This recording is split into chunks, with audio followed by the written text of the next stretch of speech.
Hello, everyone. Thanks for watching today. Today's video is about steering. One of the main questions I get from agents. I'm going to tell you my opinion. I'm going to tell you what I feel you should do and shouldn't do. And this is the main thing that's a lot of agents are getting focused on, and the public's getting focused on, and people involved in these lawsuits are getting focused on. Will agents steer buyers only to houses that sellers will pay a commission? And this is one of the main reasons why they feel, I'll just say that we shouldn't have been putting the commission on the MLS because they felt agents were steering people to certain houses because of the commission. But is that true or not true? I say no. I mean, I don't see agents because I, as a broker, know that commission was always negotiable. So it doesn't matter what was in the MLS. If it was too low, our buyers and buyers agents could have asked for more if the buy through the buyer, of course. So, but now, which is great, which I love, this is the question I'm getting from agents. How will I know what houses to show if there's going to be houses that sellers refuse to pay a commission? And I will stress this.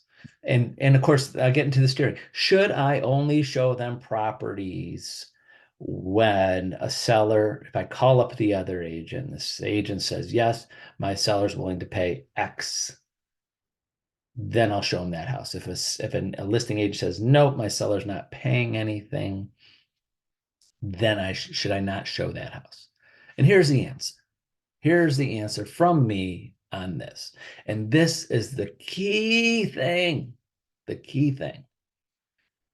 of why you don't have to worry about that. Don't have to worry about that.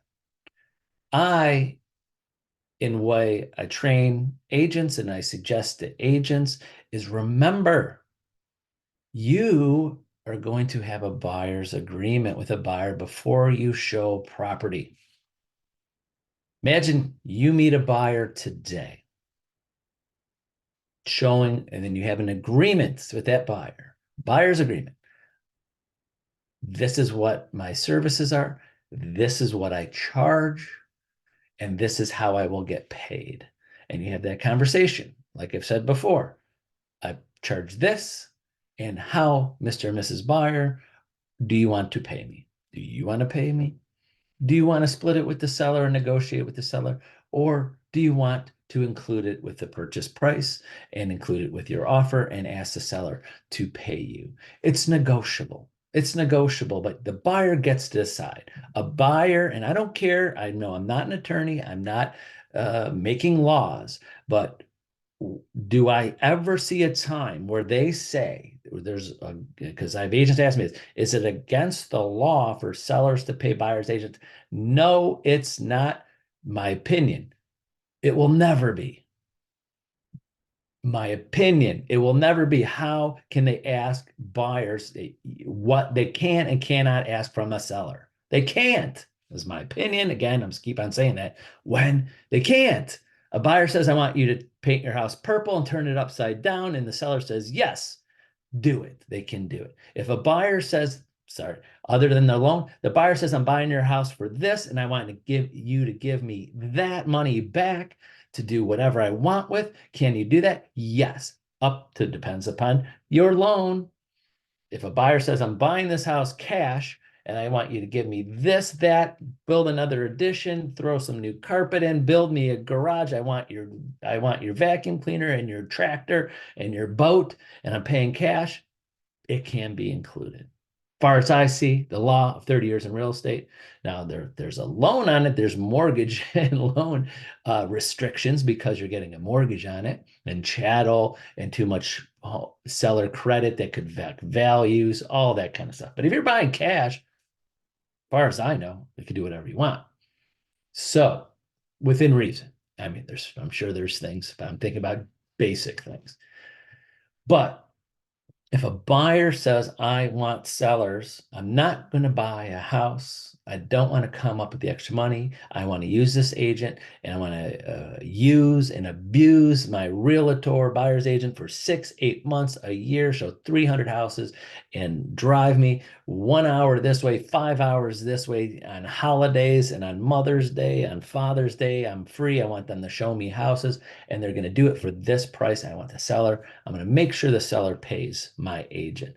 Buyers can't do that. So the whole point of making sure you understand what I'm saying is you are going to have an agreement with your buyer of how you're going to get paid. That buyer might say that seller is going to pay you no matter what, because I'm not buying a house unless I find a seller that will pay you.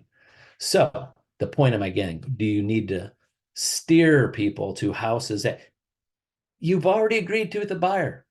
So when you get to a listing 6 months later, doesn't matter, my opinion, doesn't matter if the seller wants to or doesn't want to pay anything. Doesn't matter if they say to their listing agent, I don't want to pay anything, or they say, I'll pay this. It doesn't matter.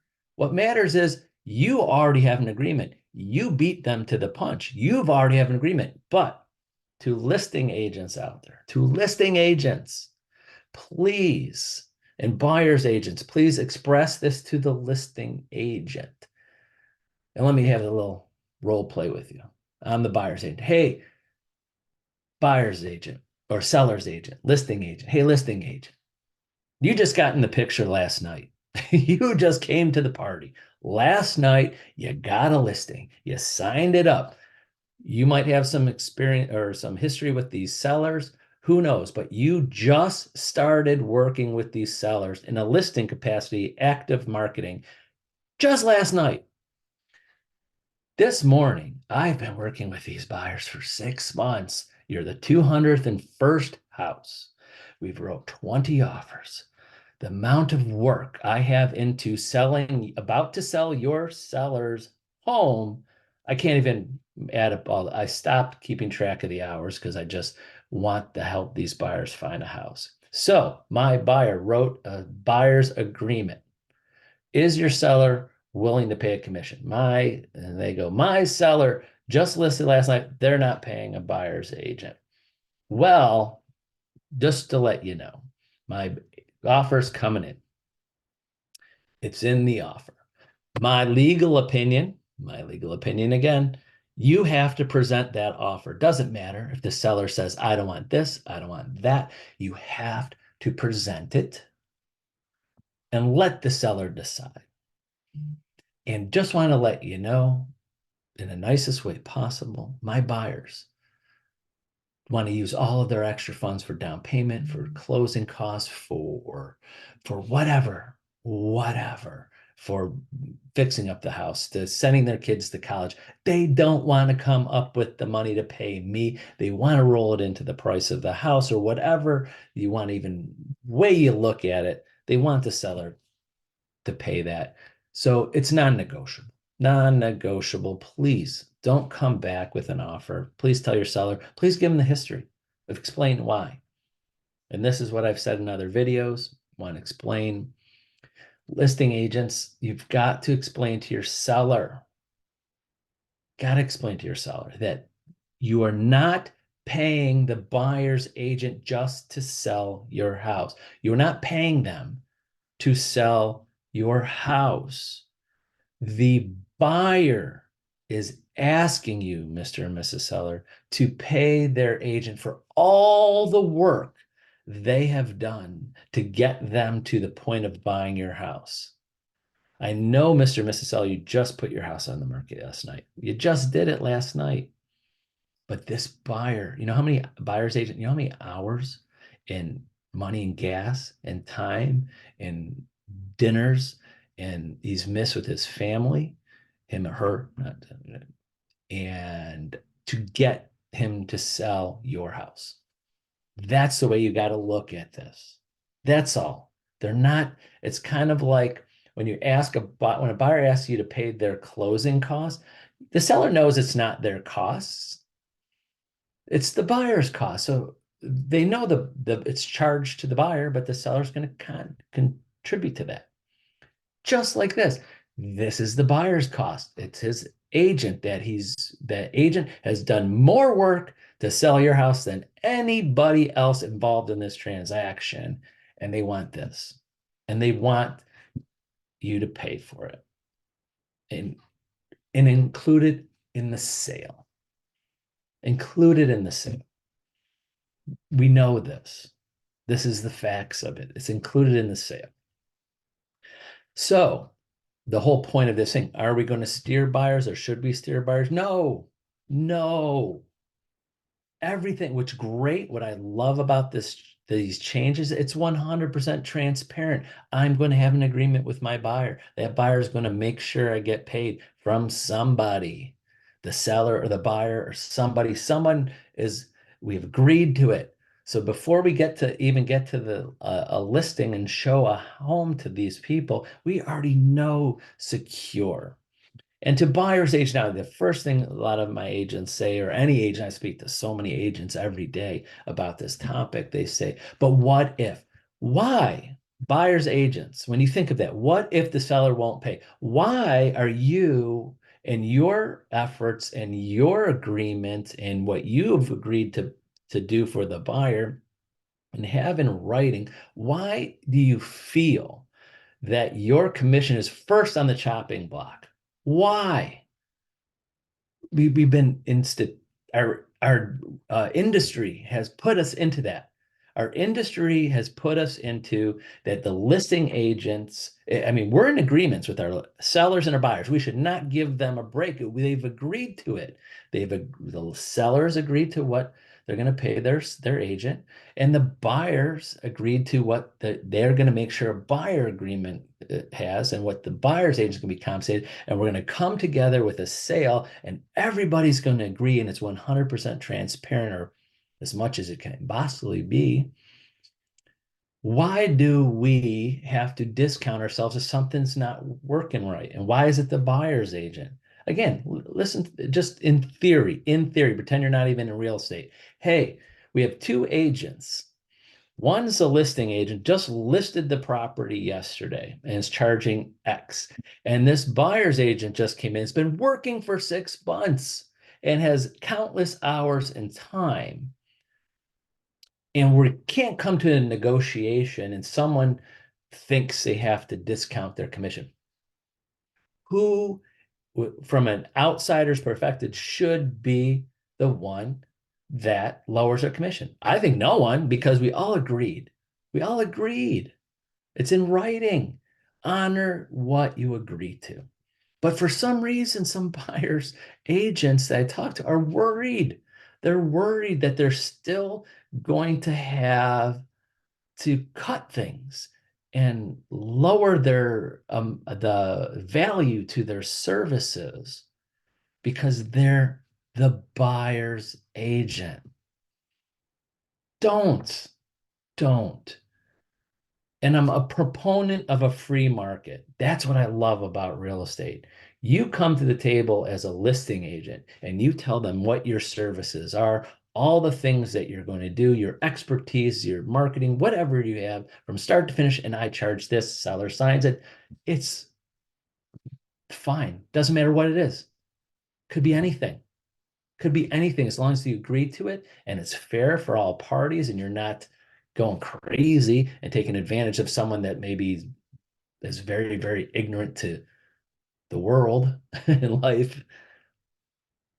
To buyer's agents, don't undervalue yourself.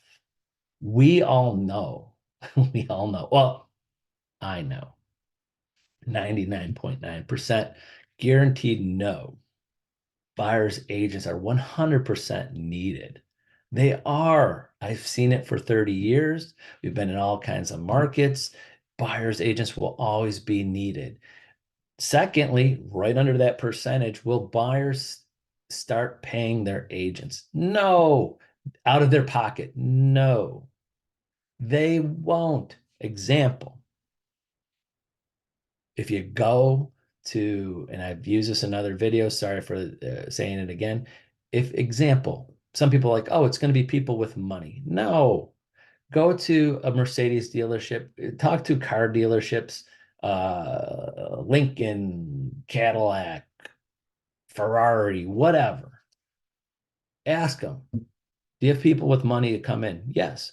Do people, a lot of the people that buy your cars or finance your cars and or lease your cars, can they write a check for that car?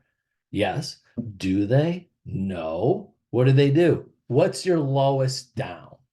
You know why? Because some people with money know the value of money and they want to finance things because they could do other things with the money that might make them more money. Say the interest rates a certain way. Example, if they know, I'm just throwing out example, if they know they could get their money's in a some type of investment and they can make 6, 7, 8% and they could finance something at 4 or 5%, they're going to go, why would I put that money into there when I could earn more money over here? Right? Well, just a little financial math there. I mean, I remember years ago, I remember having clients that were refinancing their houses, getting cash out because the interest rates were so low to put that money in investments because they would make more money on it and they would get a tax deduction out of their house payment. Again, me, I hate that idea. I'd rather have my house paid off or lower. I don't want to have max out my mortgage to put that money somewhere else. But there are people that do it because they see the value of money. So the point I'm getting at is this, the other second point is that buyers are not going to pay their agents out of pocket. Now the buyers are required in a buyer's agreement, whatever buyer agreement that you or your company puts out or uses, will require you to decide how you're going to get paid. Not that necessarily the buyer has to pay you out of pocket, but now they're responsible. So back to the steering, and I'll end it with that. Should you, and again, this is just my opinion, is that I'm telling our agents, and if they want to listen to me, but they're independent contractors, they could do what they want, not whatever they want, but I'm just saying, listen to my advice is that you have a buyer's agreement. You shouldn't, my opinion, you shouldn't feel scared to what house you're going to show them and what house, if the seller has a pre-notion when they list the property, if they are going to pay a commission or not, it's all going to be negotiable with your offer. Even if, and as far as I could see, the legal terms of it, if I have an agent, I have a buyer that says, I want the seller to pay my agent, and it's in the offer. And I have a listing agent that says my seller is adamant about not paying a buyer's agent. I'm still going to present the offer. It's still do it. You could notify your buyer and go, hey, buyer, Mr. and Mrs. Buyer, just want to let you know, submitting the offer. We might have a seller here has a preconceived notion that they shouldn't pay or don't want to pay for me, but we're going to work on that. I'm going to work hard at explaining this to the listing agent, and we're trying to get your offer in its best light, just like any other expense. We might be asking for X to pay for me. Another buyer might be asking to pay closing costs. Another buyer says do repairs. Another buyer says is much, much lower, but not asking for anything. Another buyer saying, I want to close in 3 years from now, or I want a buyer says, I'll buy your house, but I need to move in next week. It's all negotiable. That's the way real estate always has been, but we've had some preconceived notion of how we normally did things, that this wasn't the case. And it's always been the case. It's always been negotiable. So now it's going to be really negotiable. And I want to stress both last two things I'll say. I want to stress to listing agents and sellers, anybody sellers out there, you have to be open to looking at all contracts. To me, that's discriminatory. Look at it. That's even shooting yourself in the foot. Just look at it. Look at it. See what everything is. See what you net out. See if all the terms, and if they say paint your house purple and turn it upside down and put in a new garage and it's a great offer, do it. Do it if that's best for you. And to buyer's agents, don't worry.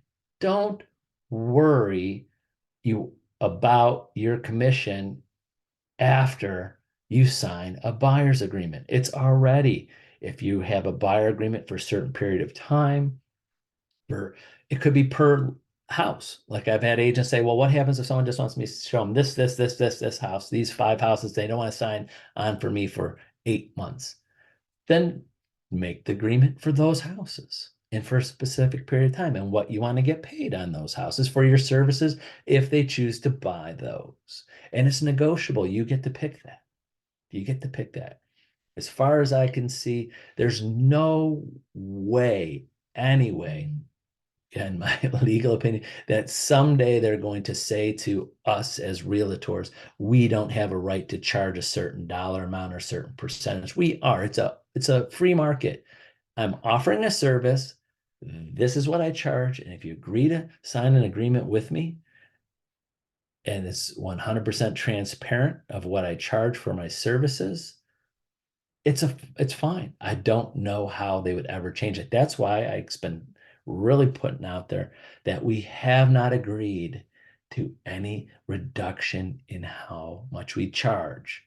These things when you see in the paper or on the news, the 6% commission is gone. No, it's not. It's not gone. It's just how it's normally been done, where we agree upon it at listing, but there's going to be sellers paying 6%. Guess what? There's going to be sellers that are paying more than 6%. Are there going to be sellers paying less? Yes. Again, it's all in negotiations. All should be in a buyer agreement and a listing agreement, and everybody should be happy because it's all going to be signed and agreed to before we even get to an offer. So that's what I love about this. I really do love these changes.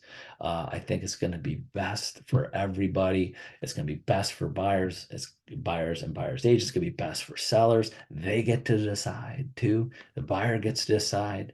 And yes, if you have, I know I keep on saying this is the last thing I'll say. If you have a seller that says, I don't want to pay a certain amount, and you have a buyer that says, I want the seller to pay a certain amount, and they can't come to terms, deal's done. It's not going anywhere. It's part of the negotiation.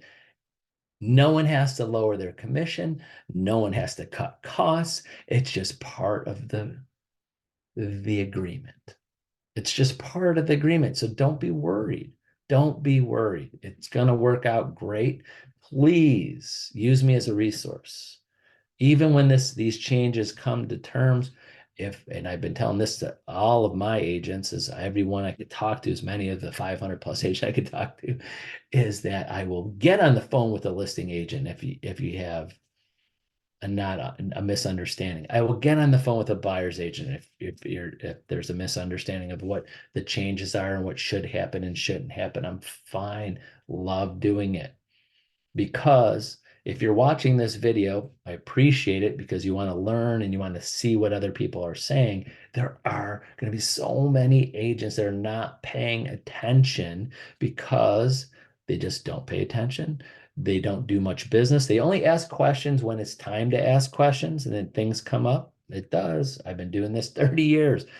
Right now, I have 100 or more agents that haven't even heard a word I said yet because they don't need to know yet because they don't have any business working on right now because 20 to 25% of agents have nothing going on right now and they don't listen to all videos and things because they don't need to yet because they just feel like they don't have any business working on right now. Why listen to something before they have business? Does that matter? Does that make sense? So there's going to be a lot of agents at all different companies and brands that are not paying attention at all.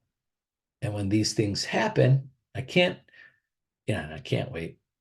There's going to be times where I'm going to have agents call me, hey, where's the commission in the MLS? I mean, we've been telling you for months, and we're going to tell you it's in August, and we're still going to have agents, oh, where's the commission?